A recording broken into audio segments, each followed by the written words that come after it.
Hello, everyone. Welcome to the Innovative Pedagogy Initiative webinar on pandemic pedagogy. This is our third installment, and we're very happy to have you back here to learn a little bit more about how teaching in the pandemic can be as productive as possible. My name is Jamie Free. I'm a professor of global politics and the director of the Center Engaged Learning at Bridgewater College. Thank you. And my name is Jeff Lantis. I'm a professor of political science at the College of Worcester. And I'm also the director of the ISA's Innovative Pedagogy Initiative program, which includes sponsorship of live in-person conferences and some webinars and online workshops. You might know that the Innovative Pedagogy Initiative is a 4-year-long program that's been sponsored by the ISA Governing Council, launched several years ago to help promote the development of conferences and professional opportunities for discussions about pedagogy and best practices in active teaching and learning. Up until the pandemic arose in 2020, the ISA IPI was primarily focused on developing live in-person conferences. We've sponsored several successful conferences with regional ISA meetings, including ISA Midwest and ISA West. We're also looking forward to a conference live and in person with ISA South in Atlanta in fall 2021. But like most of you, we were all suddenly thrust into a new environment where we had to work hard to develop plans for online hybrid teaching opportunities to adjust to the circumstances of the coronavirus pandemic. And we've all been working to learn quickly about the skills and techniques that we'd approach our engagement with students on. As the summer of 2020 rolled through, we were developing plans for hybrid and online learning opportunities for fall semester. And here we are in October 2020 at a midterm point where we have a chance to reflect on how this experience has been going for all of us and our various institutions. Before I go further, let me be sure to thank our sponsors who have supported the development of the IPI programming over the last year. These include in particular the International Studies Association, but also the Alias section of ISA, the International Education section, the International Studies Perspectives Journal of ISA, and a special gift from professors Paul Deal and Mark Boyer. We're very appreciative of their contributions to our effort. Jamie? So the webinar that we're presenting today is a recording of some of the work that we presented in our August workshop. And for those of you who were there, this will be an opportunity to go back to some of the fantastic work that Amanda Rosen was presenting then and to see it in your own pace. For those of you who weren't able to make it, this is one of the most amazing presentations, encapsulations in a brief 20, 25-minute period of all of the categorical, of the strategic and tactical ways that people can approach teaching to make the most of what they're doing in the classrooms in these difficult and, I'm going to use it, unprecedented times. So the opportunity to get to know Amanda's approach to things, we invited her to talk, and she is the Associate Director of the Teaching Excellence Center at the U.S. Naval War College. She's got an amazing background with lots of experience teaching online and in blended formats, and the expertise and wisdom that she brought to us was so compelling that we decided we needed to make sure more people had access to it. And so you're able to see it today because of the things that we're able to record through our virtual workshop and bring it to you in this format.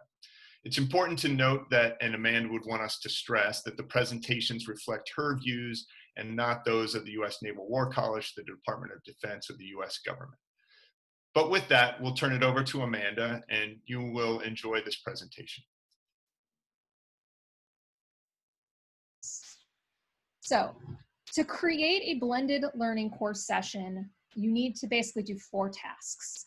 You need to choose your learning outcomes, design your activities, determine what preparation is necessary to complete those activities, and then decide how you are going to do feedback or integrate these lessons together. We're going to go into each of these in turn. So number 1, choose your lesson learning outcomes. Now, we're all very much used to doing learning outcomes now for assessment purposes, but you may not be used to thinking about having learning outcomes for any given session.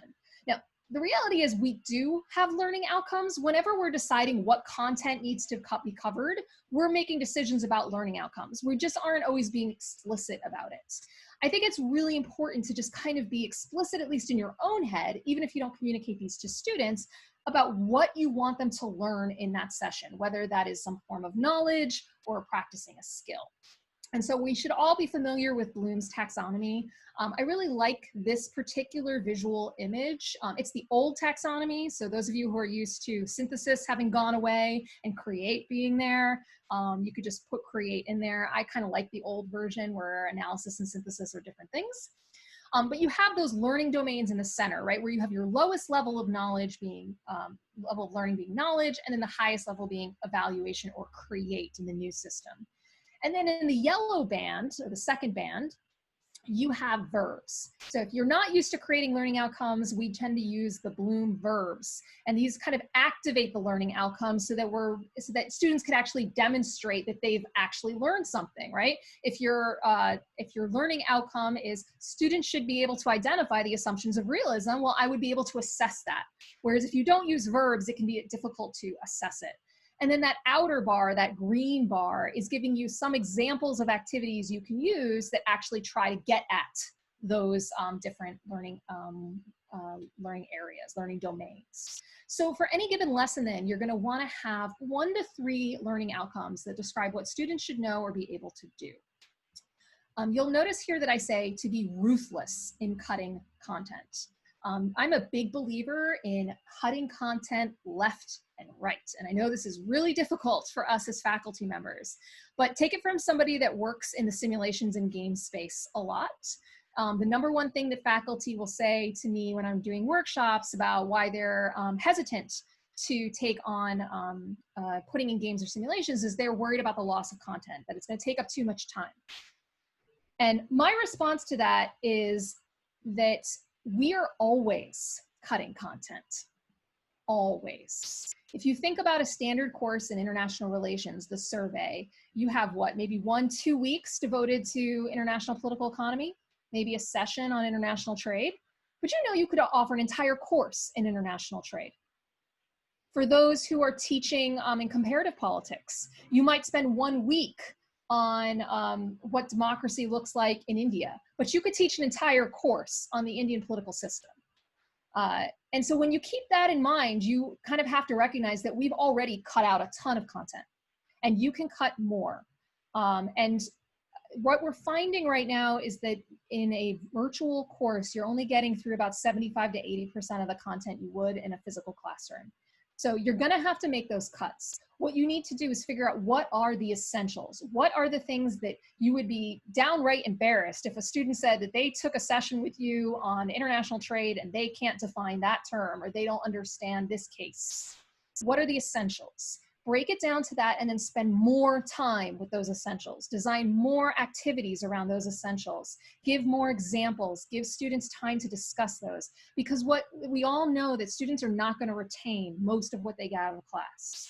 Well, part of what we need to teach them is the information literacy to find that information again. So you need to figure out what are the things you really do want to stick in their memory. What do you want them to retain? Focus on those and cut, cut, cut. As hard as it is, as somebody's saying in the chat, can be very, very freeing.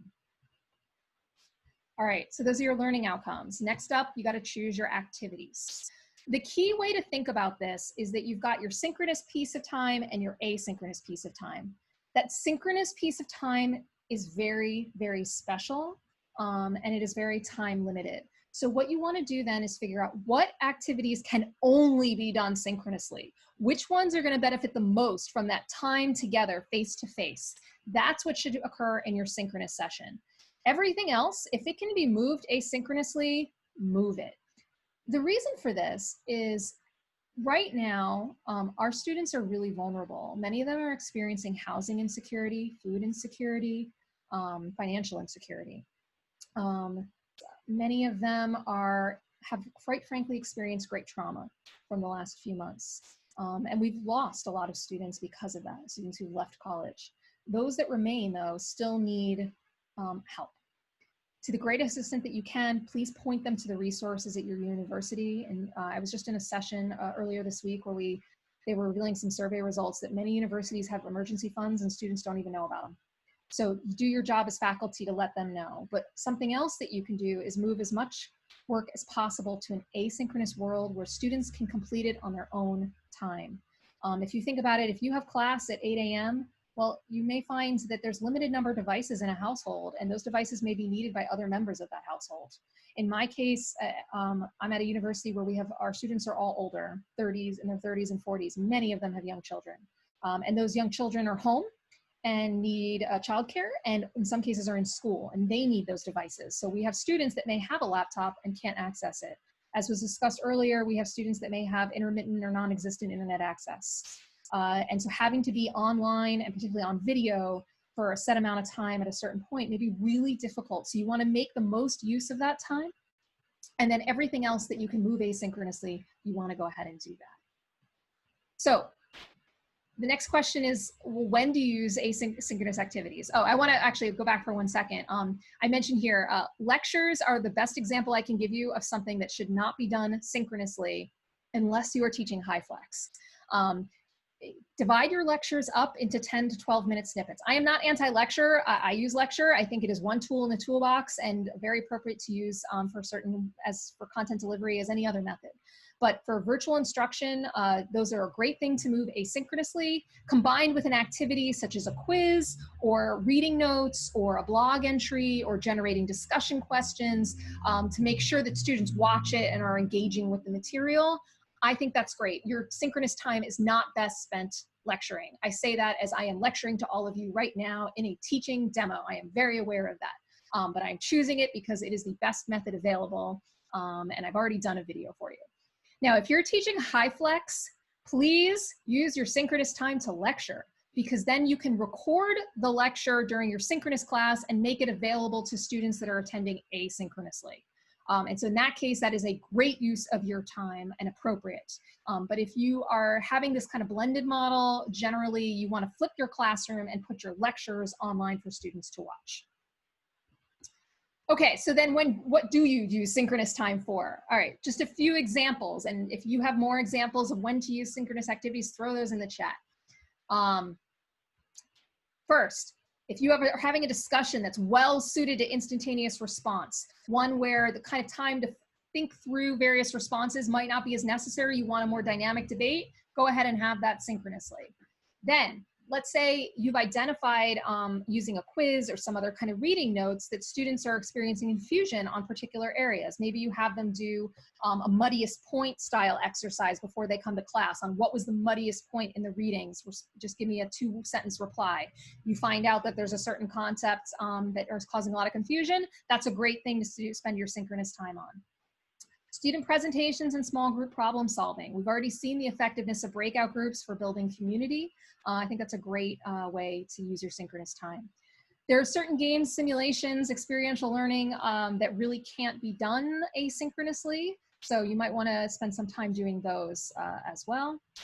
And if you're covering anything that's particularly complex, you may find that having the students be able to ask questions as you go rather than afterwards might be very helpful. And then any kind of meaningful work or authentic assignment that really is going to require that real-time interaction, you're going to want to use your synchronous time for that. So just a couple of examples for what you can do synchronously. You could put students into a prisoner's dilemma and say, okay, Jeff and Jamie, I'm putting you in a prisoner's dilemma. We're going to talk through this. Privately message me whether you're cooperating or defecting, and then I can reveal the results. Or maybe in a comparative politics class, I'm putting students into groups, assigning them each a country, and then asking them to define how that country's political system differs from that of their home country. And then again, if you have examples of effective synchronous activities, please put those in the chat. Asynchronous activities then, when are you going to use those? Well, maybe to prepare students for a discussion or presentation. Maybe they're going to be doing a presentation in the synchronous class, so you put them into groups ahead of time so that they can work on the presentation beforehand. So you can maybe look that over before they do it. As I said earlier, you could check student understanding. You could create a very simple quiz using, say, Microsoft Forms or any of the other free survey software, just as a check. It doesn't have to be graded, but it's something that they're required to do as a check to see what you need to go into further. Maybe during class, you had a discussion topic that didn't get enough time or you skipped entirely. You could have throw that in the discussion forum and ask students to post responses to that question. Some simulations or experiential activities might be moved online into a more turn-based or asynchronous environment. And then any kind of meaningful work or authentic assignments that are going to help students learn but don't require real-time interaction are good choices for asynchronous activities. So a couple of my examples. Let's say that you're used to playing the board game Diplomacy in your class. Diplomacy can be played online. There's playdiplomacy.org.com, I think, is a way to play it free online. Statecraft is another example of a game that's placed turn-based. Jenny's asking in the chat about Perusal. Perusal is a great tool if you're not familiar with it. What you can do is put readings into it and then ask students to annotate those readings, and they can ask and answer questions within it. The only challenge there is that if you're using a textbook, you actually have to purchase the textbook within Perusal to use it. But if you're using more open source readings or articles that can fit within copyright, Perusal's a great choice as a way to get students to really engage with the reading prior to a synchronous class. So I think that that's a great example of a good tool that you might find useful. Okay. So one last piece on choosing your activities, you have to choose a timeline for activity completion, right? You need to communicate to students how long they should be spending on an assignment. We've probably all had the experience of a student telling us that they, studied 20 hours for an exam, maybe not that many, they probably say 5. And then they don't do well, or students saying that they spent hours working on something that you thought was a brief prompt that should take them 15 minutes. Part of the reason for that is that we're not necessarily transparent with our students about how much time we expect something to take. And we need to communicate that to them so that they have some understanding that if this is taking them an hour, that's too long, or maybe not long enough. So one tool for that is the workload estimator. This is being housed at Wake Forest University, and I did put the link there. But honestly, if you Google Workload Estimator 2.0, you will find it. And what this does is it lets you input how many pages you're having students read, what the density is, how difficult the reading is, why you're having them read it, just as a basic overview, or do they really need to engage with the material? And then it will tell you about how many pages per hour they are likely to do. So if you're thinking of a class having 3 hours of outside work per week, and you see that your reading is going to take them 4 hours, that might be a problem in terms of maybe being too much, period. Or if you're also going to assign asynchronous activities, you're adding to the workload of that student, and we don't want to do that. If we're using asynchronous and synchronous sessions, the idea would be that those are harmoniously building together to the amount of time we would normally have students working on in class. The asynchronous activities are not the same as preparation, right? There are activities that are taking up some of that time we might have spent synchronously to give students a different avenue for learning. So using the workload estimator is a kind of a great self-check as you are thinking of assigning work, to remember that what might take us 15 minutes to read could take a typical student 2 hours, because they don't have PhDs in political science. So you want to think about how long something's going to take students. Okay, third is determining preparation. So first you have to figure out, what are students doing to prepare for this session? What are the readings? We're used to doing that. It's in the syllabus, so part of this is already done. But if you are flipping your classroom and giving them lectures or videos to watch, then you're going to want to put that in the preparation as well. And as I just said, preparation and asynchronous assignments are different. The preparation is what students need to do to be able to engage in learning activities. Asynchronous assignments are some of those learning activities that they're using the material they've prepared to do something with it. So there's a difference between reading the readings and then either writing a reflection piece on it, writing a paper on it, doing a quiz on it, answering reading note questions, coming up with discussion questions. All of those would be asynchronous activities. The reading would be the preparation. But then you also have to think about instructor preparation, right? You have to figure out what you have to do. This might be figuring out what synchronous activities you've done in the past will still work and which ones don't, which ones need to be jettisoned and which ones can be moved effectively to an asynchronous platform. You need to really engage in your LMS. This is one of those acronyms we should all know. LMS, Learning Management System, Canvas, Sakai, Blackboard, Design to Learn, whatever system your school uses, Google Classroom. But you're going to need to set up any asynchronous activities in the LMS. This might be going to the discussion forum and putting in a new post there for students to reply to.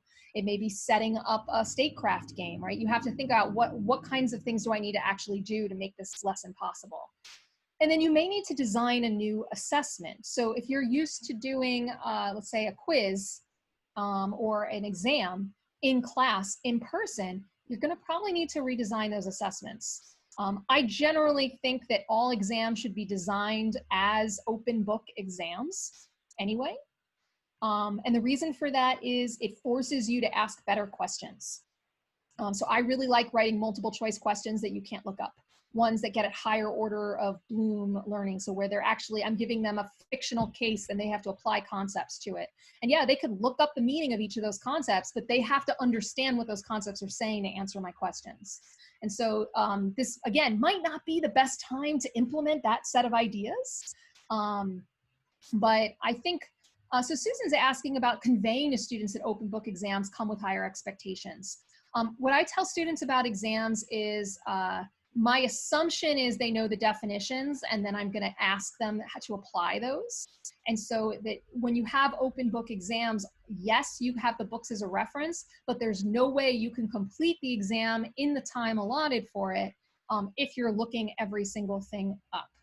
But that they are welcome to take notes, then welcome to use those notes, and that those notes they may find really, really helpful to them. But to just clarify to them, and I give them examples of the kinds of questions that I ask from previous exams so that they're really clear that these are higher order questions. And then they tend to do pretty well. So then that final piece of how to design a blended lesson is deciding on a feedback or integration mechanism. How are you going to give feedback to students on their work? How are you going to integrate the asynchronous work with the synchronous class session? And the key here is just that you have to give either feedback or integrate. We have to communicate to students why we are having them do this work. And if you're not familiar with the transparency project, looking at how to make our classes more transparent, you want to go to tilthighered.com and take a look at that. But the basic idea here is we need to be really clear with our students about why we are having them do what we are asking them to do so that they don't think it's busy work. So on any activity you're asking them to do, an asynchronous activity, you either need to give them feedback. It doesn't need to be individual feedback. It can be general feedback to the class. Or you need to make it clear how what they're doing asynchronously is going to contribute to the synchronous piece.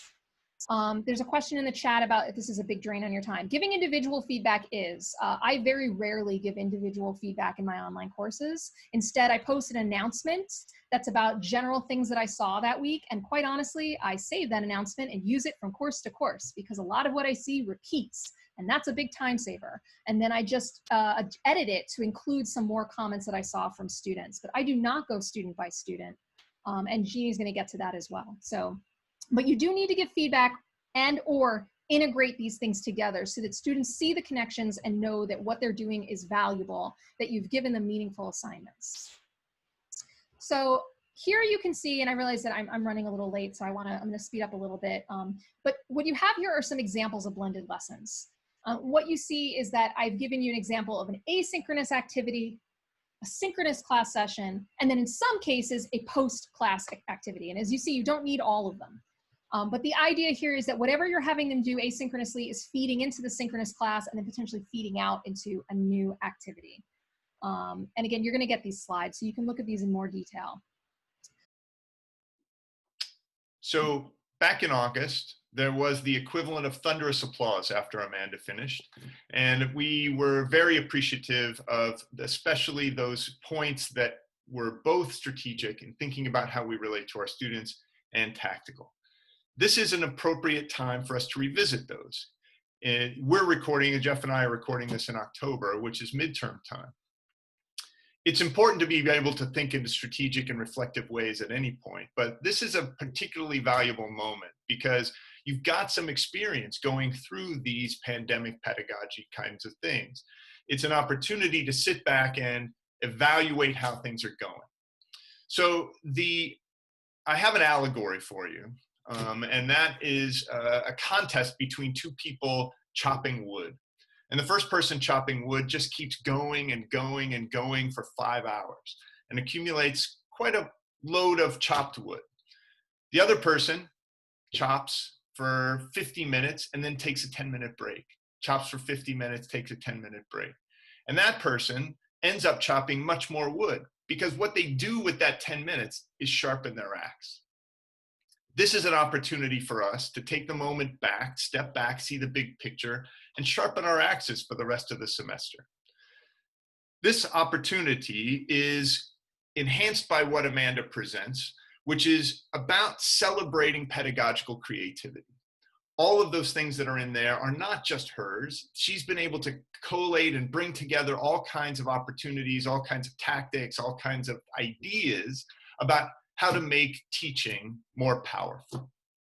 So it's good to go back and think about the tactics, such, for example, the thing that she promoted there with the Bloom's taxonomy and seeing exactly how things fit in and thinking about whether your tactics fit into what you want your students to eventually walk away with. There's an opportunity to talk about cutting content. I know that as I'm getting through the semester, I'm getting further and further behind on some things and looking ahead at this point to be strategic about how to make those cuts on what we expect the students to be able to do based on their ability to navigate the virtual environment, whether they're in person or you've got some people in person and abroad and some people remote or all people remote. I think that there's a great way to balance synchronous and asynchronous technologies in this approach, and she's very good about talking about the benefits of both of those and talking deeply about student agency and the ability to work students into the classroom. This attempt at reflection provides you an opportunity at this moment to think about how you might want to evaluate with students to get them to come back and evaluate how things are going, to check in with them to see whether this is actually working. So I just want to emphasize lastly that last point that Amanda makes, which is that we don't do enough in sharing our pedagogical ideas. And there's opportunities not just at ISA, but also throughout your institutions and throughout with colleagues that you know to talk about teaching and to help each other with that reflective exercise. We want to encourage you to do that. And one of the things that we are hoping in the coming months is to substitute some virtual workshops, some virtual interactions for the work that would have happened at Las Vegas in the ISA convention. So we're hoping to encourage you to submit to us ideas, to submit questions, to submit challenges, and our emails are down at the bottom there. And we'd like to use your inspiration to be able to program in ways that will help all members of ISA to think more about teaching and to connect their students to the larger pictures of what they're really there to do. When people are stressed out, it's very easy to slip back into those old methods of doing things. And there's opportunities here, even in the midst of the stress that comes from trying to learn how to teach in this new format. So if you have ideas, if you've been inspired by what Amanda has and you want to inspire other people, please let us know how we can help. Thank you, Jamie. And of course, the sponsors for the IPI are also organizations and individuals who are committed to the broader sharing of ideas about active teaching and learning and teaching innovations, even during the pandemic. The Alias section of ISA is a collection of teacher scholars who are very committed to active engagement in the classroom and beyond. The International Education section of ISA is quite similar. The journal ISP has a particular category of articles dedicated to pedagogy and encouragement and sharing ideas amongst our peers. Individuals and groups support and sponsor these activities, and we appreciate their support for the work that we're doing in the IPI. We also want to say a special thank you to Amanda Rosen for the development of a great part of our workshop back in August, and now a recorded presentation as part of this asynchronous webinar. Thank you everyone for your attention to these issues, and we look forward to future dialogues and discussion. Thank you.